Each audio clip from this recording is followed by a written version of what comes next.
where should you be looking, what should you be doing first, practical advice.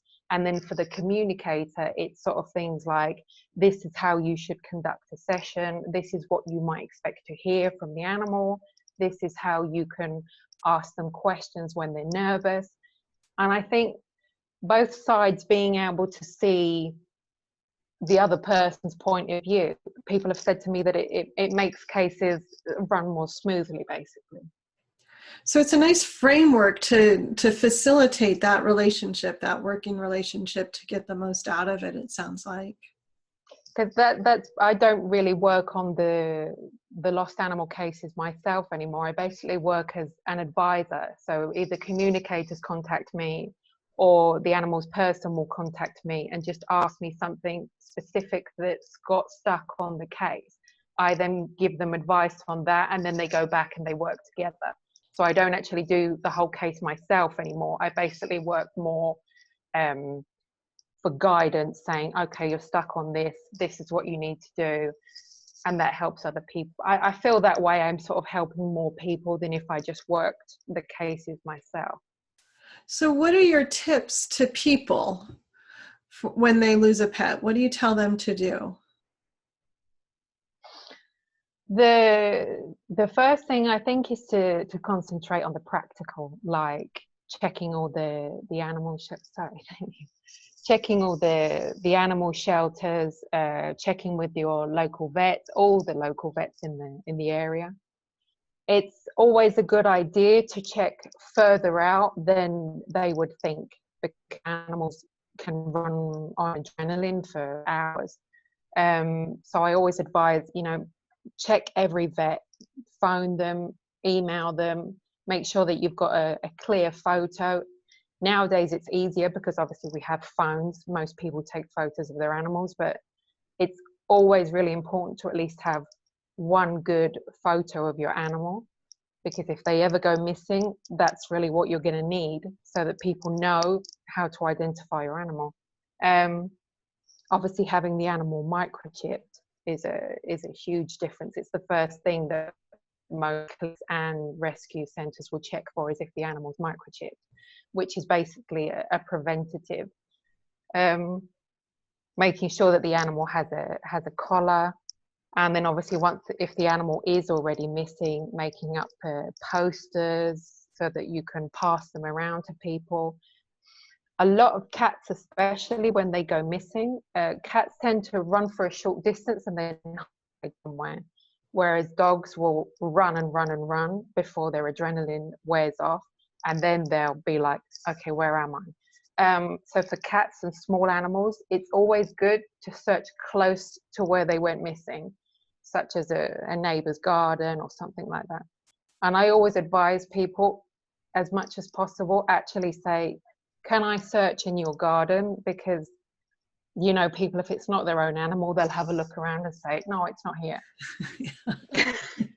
It's like, nobody cares. Trouble, but exactly. It's like, is my cat here? No, it's like, go and look. So it's always good to actually ask, do you mind if I come and look in your garden? Smaller animals like guinea pigs and rabbits, they tend to not come out even if their person is actually directly there in front of them, but they might feel more comfortable making a noise.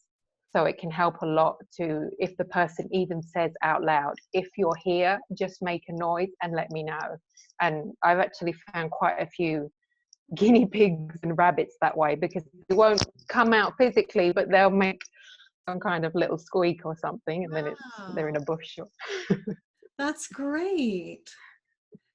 And what are your tips for the animal communicators as they work through finding a lost pet? I think the main thing is to be honest with people. One of the things I do tend to see is that there's quite a lot of skepticism around animal communication. So people try to be very bolshy and sort of like, oh, I'm really good at this and I have all these skills, and that's great if that's true. But if you're not good at something, then at least be upfront with the people. And I found that people really appreciate you at least saying, I've maybe only done one lost animal case, or I've only done this, and then at least they don't have really high expectations that a lot of animal guardians want to say, my cat is here at this street at number 22, and it just doesn't work that way. And I think that's why, if they can actually let the person know beforehand, this is what I'm going to be able to do, this is what I'm going to try to do for you, and this is what I need you to do for me and for the animal, then everyone's sort of working from the same expectation, and that helps things run more smoothly. Because the one student say to me is, oh, I think the client doesn't have a clear understanding of what to expect, because she just keeps saying to me, just tell me the street that my animal's on. And you know, newsflash, they're animals, they can move. that's the thing. Even if they did look and see the sign, it's like a lost child, you know. They're not going to just stand around and wait for someone to come and get them. So the main thing that I've found is animals can really they can survive some of the most amazing things when they have someone holding energy for them, holding that space for them, being positive.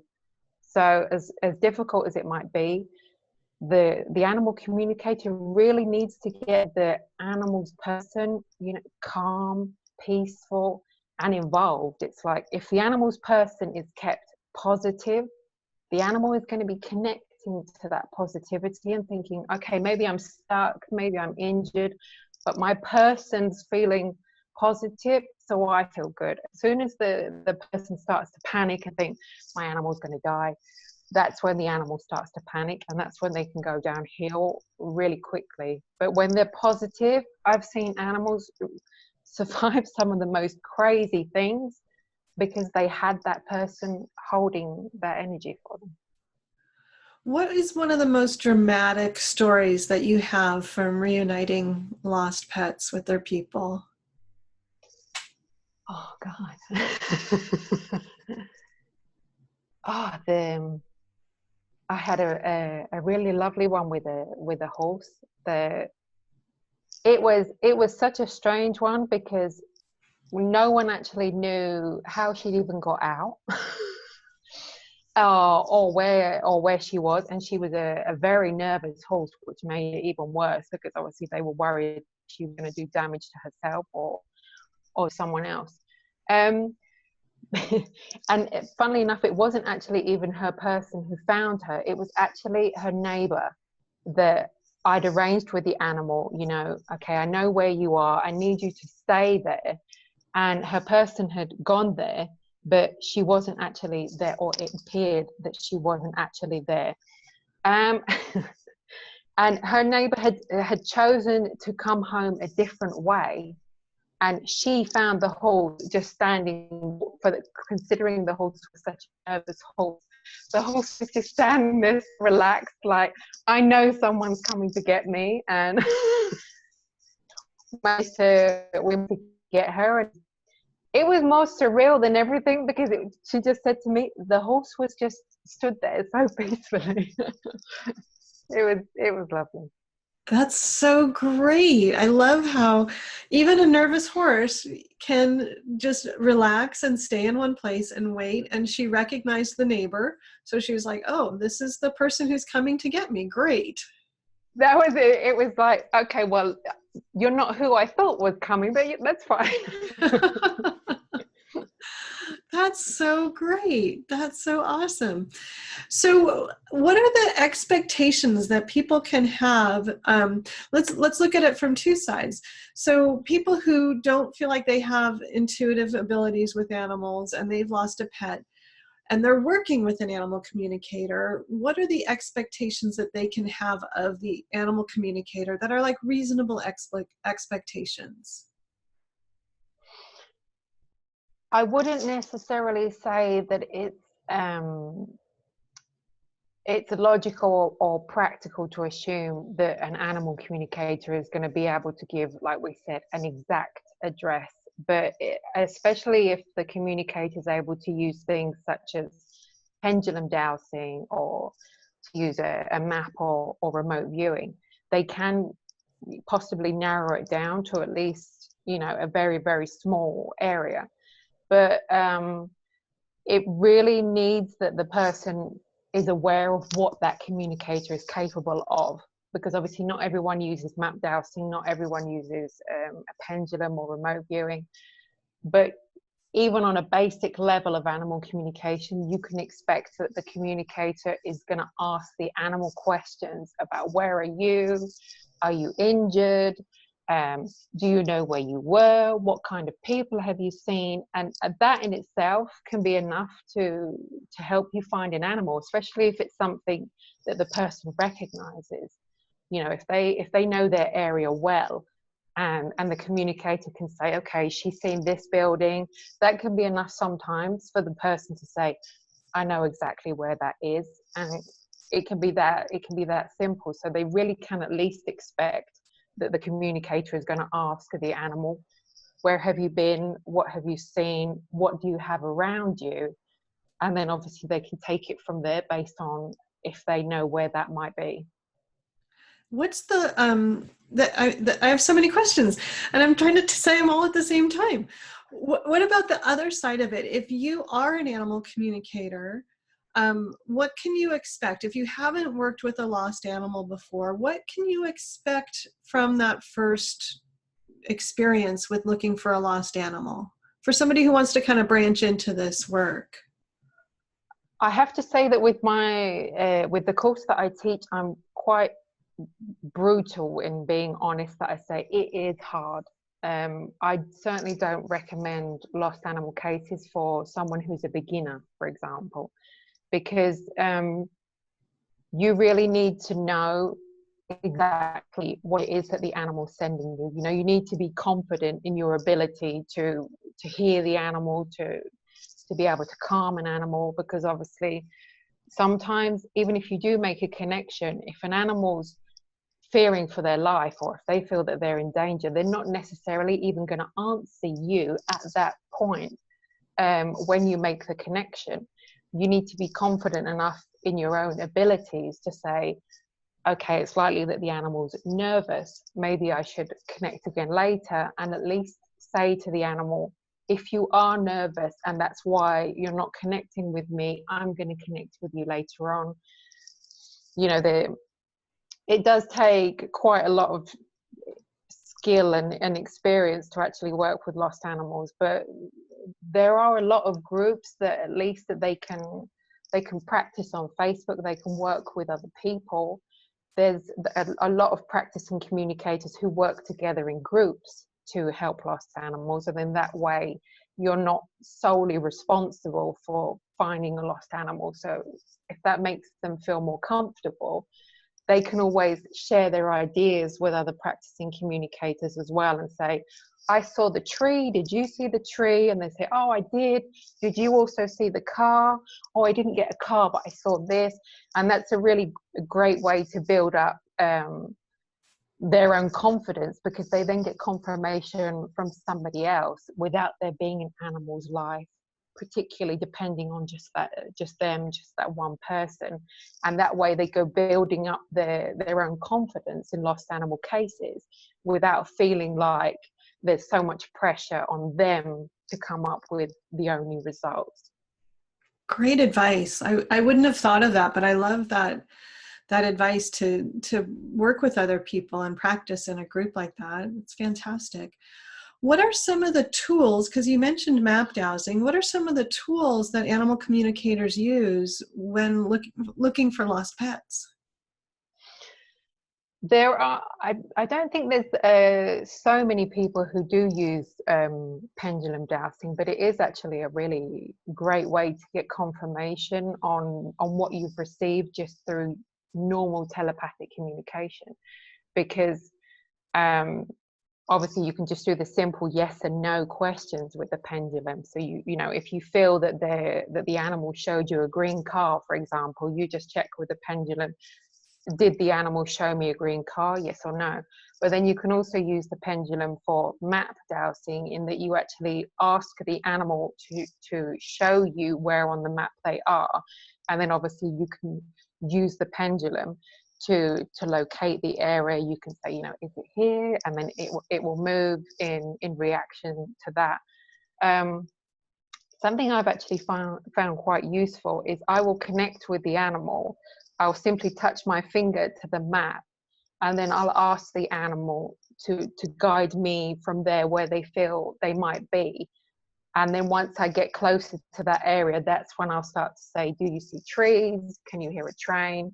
And of course, if I can then locate that there is a train station near to that location, that gives me a better idea of, okay. And then you basically just start adding different tools to help you.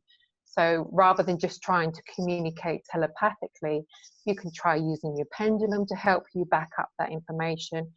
Some people also do remote viewing as well, where they actually, you know, see from above the animal, or they go inside the animal's consciousness and say, you know, show me through your eyes what you can see, which can be really helpful. Sometimes not necessarily as much if an animal, for example, is stuck somewhere inside a garage. They're not likely going to be able to show you anything, which is why that's not something I use as often. But it's all things that you can use together to make it easier to find an animal, rather than just simply asking them questions and hoping that they can tell you something. So animal communication is really the first step, and then you have this whole toolkit that you can use. That's the thing. Some people just stick to simple telepathic communication, and then others gradually go adding different things. And some people use body scanning as well, obviously, to check how the animal is physically, if they're injured, if they need any kind of help. Are they cold? Are they damp? And of course, that can, again, give you more information, that when you add that together with where you checked on the map, it starts to build a bigger picture. And then, you know, you're sort of like, okay, now I know that the animal feels this way, and that matches with this point on the map. And the animal's person said that they recognize this, and then the animal can hear this sound, which matches this part on the map. And it basically brings it all together, and it makes it more likely that you're actually going to find them, which is what everybody wants. Yeah, and more information is better. In this case, more is better. I feel like you've really taken this challenge that so many animal communicators face. And I know that I've had animal communicators say, hey, do you do lost pets? Because I don't do them anymore. Can I send people your way? Because it's so hard, because it's such a challenge with the animals moving. And so many things can happen. There's so many variables that it's and it's so loaded, I think, too. Like, you know, the people and the emotions and everything, it's such a loaded situation that it's hard for a lot of animal communicators to work with it. But this class sounds fantastic, with all these tools and managing expectations and guidelines for what to do and what not to do. I think my hat is off to you, Claire, for putting this all together so brilliantly. Thank you. I think that's what I was really going for, because it is so difficult, and it's not because the communicator doesn't have the experience or isn't a skilled communicator. It's just because it's such a difficult case. I mean, there's so many high emotions, and the people are distraught, you know, they're not thinking clearly. You really don't get that in things like in spirit or behavior issues. Even, you know, people tend to be a lot more relaxed and a lot more mindful, whereas with lost animal cases, people are coming to you at their absolute worst, completely panicked, and that makes it so difficult already before you even actually start about, can you even find the animal? Do they even know where they are? So it's Yeah. there's a lot to take into account. Yeah, definitely. So do you have any final words for our viewers about helping with the whole situation of lost pets and getting reunited? I think the main role, or the hardest thing, is the animal's person's attitude always. I mean, I've worked cases where if the person's come to me after seeing some psychics or mediums or, you know, a whole range of different people. If they then come to me that they've already had really bad experiences, they're not likely to really be open to anything I actually have to say. Really, anything you can do in that case, it is up to the animal's person to actually go and find the animal. I mean, I've found animals here where I live, and obviously it's so much easier when you can actually just go and help with the search. But with people working with animals all over the world, you're not going to be able to do that. So it really is the animal's person or their friends, or those people have to be the ones to find the animal. And if they're not involved in it enough, or if they don't have enough faith in it, you're really going to not get any further than that. So the absolute most important thing is that the animal's person has to keep positive. They have to have faith, even if it's been years. I mean, I've had animals being found after 6 years, you know, and animals that have traveled thousands of miles that you just wouldn't think it's possible, but they turn up, you know. And all the while there's that hope, there's a chance that they're going to come back. So it's like you have to have hope, and the animal communicator has to make sure that the person keeps that hope. Even if they don't do it all day, every day, just make sure that you go to bed with that hope that your animal's going to come back, whether it be today or tomorrow or next week. It's like, as soon as the person loses hope, you know, there's not really much you can do. So never give up hope.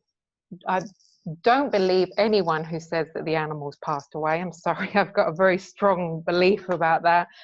I think unless you actually see the body, there's always hope that the animal's going to come back. That's beautiful. Thank you. Thank you. And you have a very special gift for our viewers, since we've been talking about your classes. Do you want to tell them about that? Yes, thank you. I have my courses at the moment on Udemy, and the regular price for the more advanced one, which is the Lost Animal course, is 119. But if people come through my website, it's going to be 9.99. That's in euros, or the equivalent, obviously, in their currency. I want to make it accessible to as many people as possible. So by offering it at such a low price, it means that if someone needs the course desperately, they know that they don't have to worry about having the money to buy it at the full price. Beautiful. And we have a button right here on this page where people can click over to your website and get information about your courses and get that discount. To me, that sounds like a 90% discount, which sounds like a really good deal. And I'm thinking of all the aspiring animal communicators who this would be a great course, even if you haven't worked with a lost pet yet, but if you think you might in the future, this would be a great orientation to how to approach that, and hopefully give you a greater chance of success if you do have that kind of a case to work on. So click on that button right here on this page, and you can get over to Claire's website and get that fantastic discount for her classes.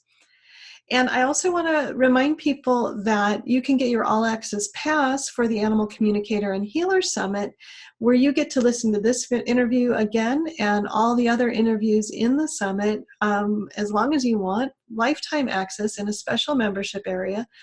Plus, you get all of the bonus interviews as well. And Claire is going to talk to us about healing with crystals for animals. And this is a really big question that I get asked all the time. So I'm so happy to have somebody who can shed some light on crystal healing for animals, because it's not an area of expertise that I have, and I'm going to learn a lot as well. So come and learn with me in the All Access Pass membership area.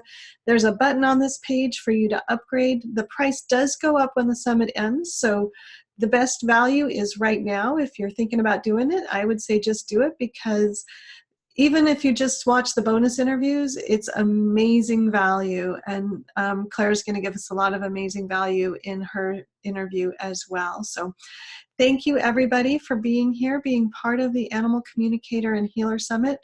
Claire Bloomfield, thank you so much for sharing all of your insight and teaching about helping people reunite with their lost pets.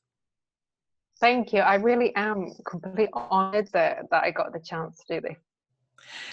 Thanks so much. Thanks, everybody, for being here. Thanks, Claire, for being here. And we will hopefully see you in the All Access Pass membership area to dive deeper into crystal healing for pets with Claire. All right. Have a great day and see you next time, everybody. Bye-bye.